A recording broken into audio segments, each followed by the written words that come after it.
সবাই দেখি জিগান যে এখন ডিভোর্সের কারণ কি, ডিভোর্সের কারণ কি। আমার কাছে একটা কারণ খুব বেশি মনে হয়, বউয়ের বাপ মা। কি ভাই কই, বর্তমানে বাংলাদেশে প্রত্যেকটা ঘরে ঘরে 2-3টার উপরে কিন্তু সন্তান নাই। খুব কম আছে যখন 8-10টা ভাই বোন, খুবই কম। এটা মনে করেন আমরার বাপ মা পর্যন্ত এই শেষ। এখন আমরার যে জেনারেশন আছে এখান থেকে এখন মনে করেন ঘরে 3টা কি 4টা ভাই বোন, কিছু কিছু জায়গায় একটা। তো আগে যখন অনেক ভাই বোন ছিল তখন এনে মনে করেন 6টা বোন থাকলে 5টা ভাই, 5টা বোন থাকলে 6টা ভাই, বা 3টা বোন থাকলে আরো 6টা ভাই।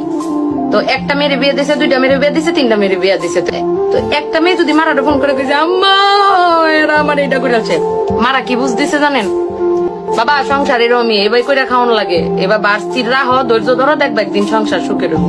আবার আরেক সেরি ফোন করছে একই কথা কইছে, আবার আরেক সেরি ফোন করছে একই কেল লেগা, যে আমার এক সেরি যদি আমি গরমের মতো লাই দিয়া লাই, আমার আরেক সেরি গড়ে উঠবো, আবার হেটার লাই দিলে আরেকটা যা সেইটা গড়ে উঠবো।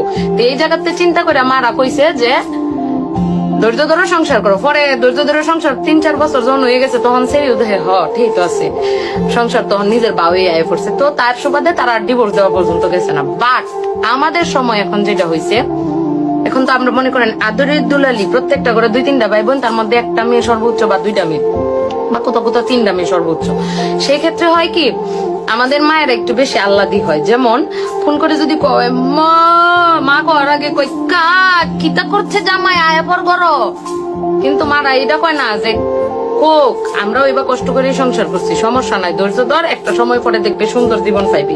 এটা না কয় কিতা কোন নবাবের ফুতে এটা কইছে। আর বাপ আছে কিছু ডিউ লগে লগে কইব কি আইয়া পরে পরেরটা পরে দেখতাছি, কিন্তু একটা বার এটা চিন্তা করে না বাপ মারা, হেরা দেখতেছে বিয়া দেলছে সেটির জীবন। কিন্তু একবার বিবাহিত জীবনে মেয়ে যখন পা দিয়া ফেলে, পরবর্তীতে মেয়ের যখন সংসারটা ভাঙে, তখন কিন্তু সেই মেয়েটারই সবকিছু গ্রহণ করতে হয়। তারাও কষ্ট পায়, কিন্তু যে মানুষের কাছ থেকে যে খারাপ খারাপ কটু কথাগুলা, বা পরবর্তীতে বাপের বাড়ি এসে থাকলে সেই বাপের বাড়িতেও যে তার লাঞ্ছনা গঞ্জনাটা সহ্য করতে হয়, সেটা কিন্তু মেয়েরই করতে হয়। তো সাময়িকভাবে তারা চিন্তা করে যে আমরা জিতলাম, আসলে না, ওই বাপ মা এবং ওই মেয়েরা ঠকে।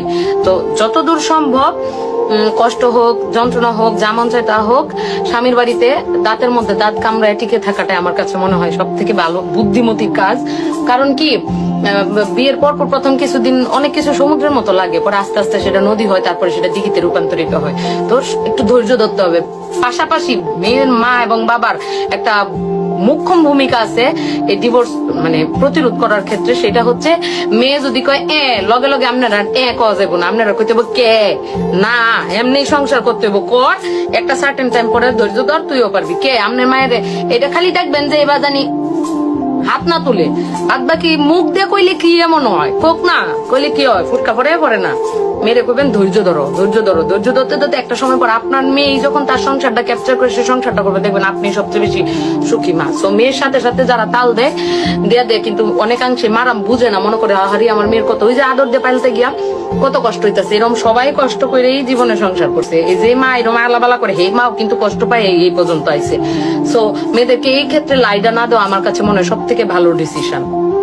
আর এটা যদি আমরা বাপ মারা একটু টেক কেয়ার করি যে না, সংসার করতেছে জামাই নয় 2টা কটু কথা, জামাই তো কইছে, অন্য কেউ তো আর কইছে না, এইভাবে যদি চিন্তা করি তাহলে কিন্তু সমাধান হয়ে যায়।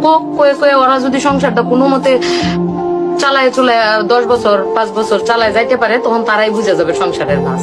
সো মেয়েদেরকে ধৈর্য শিখাইতে হবে, সাথে সাথে নাচানাচি করতে দেওয়া যাবে না। যেটা থাকো, আমি যেমন আমার মারে ফোন করে যদি আম্মা কই কিতা এবার করন লাগে সংসার, আম্মা পরে 2-3 দিন যখন কইছি, যখন দিই আম্মা পাত্তা দেয় না, তখন সে উঠছে দিছি বেডি না আমার সৎ মা। ও মা এখন তো দেখি আমার মা যেটা করছে এটা বুদ্ধিমানের কাজ করছে, এখন আমার আম্মারও ভালো লাগে না, আমার সংসারে এত মজা লাগে, ওনার সেদিকে মনেই যায় না, এরকম মজা লাগে। সো এই জিনিসগুলো হচ্ছে নিজের উপরে এবং মেয়ের মাদের এবং বাবাদের একটা মুখ্য ভূমিকা এই ক্ষেত্রে পালন করলে ডিভোর্স প্রতিরোধ করা অনেকাংশেই সম্ভব। আমার কাছে মনে হয়, জানি না আপনার কাছে কি মনে হয়। তো ডিভোর্স প্রতিরোধ করতে আপনাদের এই টেকনিকটা ফলো করতে পারেন, আমি যে বুদ্ধিটা দিলাম। আইতাছি মা, লাউ দে চিংড়ি দে রান্না মাছ গা, কেলা কেলা কাইবা নাই পুরুন।